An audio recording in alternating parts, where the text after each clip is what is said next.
Hello everyone, I'm Bruno Picard from Fluctus in Rabastens, France, and I will present today the results of a study dedicated to the characterization of rain cells as measured by Ka band nadir radar altimeter. This study is funded by CNES, and the team also gathered Nicolas Picot, Gérald Dibarbour, and Nathalie Stonou from CNES. The SARAL AltiKa mission led by CNES and ISRO is a favorable context to anticipate the impact of the atmosphere on the future SWOT mission. The AltiKa altimeter, as for SWOTs, provide a measurement at Ka band and with the benefits of a fine spatial resolution and a very fine sampling. Here is an illustration of the impact of precipitation on AltiKa 40 Hz sigma naught. Within the current study, we will use the term cell for a rain field, also called rain area, that may be composed of one or several peaks of large attenuation, as illustrated here. What you can see here is the variation of the LTK backscatter coefficients, the blue dots, along about 70 kilometers. The selection of rainy situation is eased by the rain flag, the orange dashed line, proposed by Jean Tournadre. It's worth noting that the Ka atmospheric attenuation is 7 times larger than at Ku band, and you can find some illustration of that point in the paper by Lillibridge et al. The atmospheric attenuation is usually retrieved from the onboard radiometer observations, the brightness temperatures. The performances of the radiometer on board the AltiKa mission are one of the best for the estimation of the wet tropospheric correction.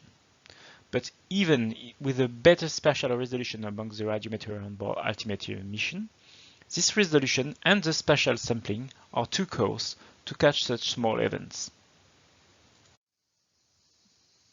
And thus, the retrieved atmospheric attenuation is largely underestimated, and the location and width of the internal peaks is less accurate than compared to what can be directly observed on the sigma naught signal. So the initial idea proposed by Nicolas Picot is to directly estimate the attenuation from the 40 Hz sigma naught time series. The study is greatly facilitated by the picture products proposed by CNES. It contains 40 Hz records of the main altimeter parameters. The sigma naught is computing using an innovative and more physical approach. And it also contains a matching pursuit rain flag developed by Jean Tournadre. Note that for potential further application of this approach, it also contains collocated rain rate from external missions. The proposed algorithm is called ACECAL for Attenuation Cells Characterization Algorithm. It relies on a nonlinear least square fit combining a third-degree polynomial for the large-scale variation and a number of predefined Gaussian for the small-scale variations. The approach is found to be well robust even for complex internal structures. The attenuation for a given peak is the difference between the large-scale variation background and the maximum of the Gaussian. The width of the peak is defined as the full width at half maximum of the Gaussian.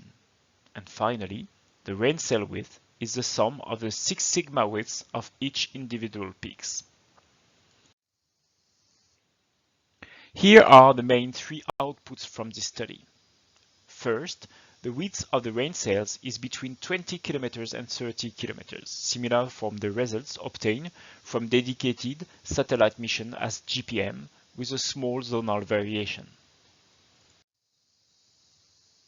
The actual attenuation computed from the Ka band sigma naught signal is actually larger than what you can get from radiometer retrieval or model estimation. The global mean is close to 5 dB, and the attenuation can be larger than 9 dB over the tropics. The width of the internal peaks combined to the maximum attenuation provides useful information on where and how the future SWOT mission can be impacted by large attenuation events.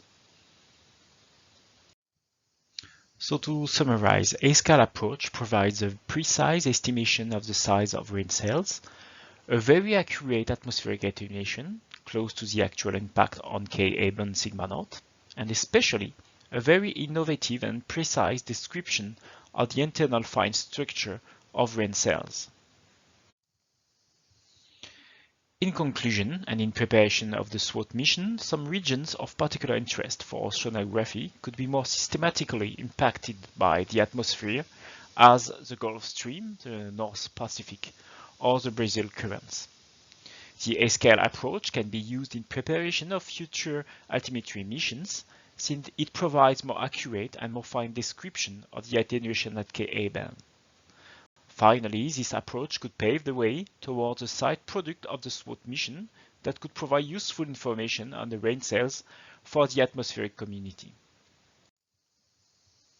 Thank you for your attention. You can find more details in the paper published in past December, and I'm now available to answer your questions. Thank you.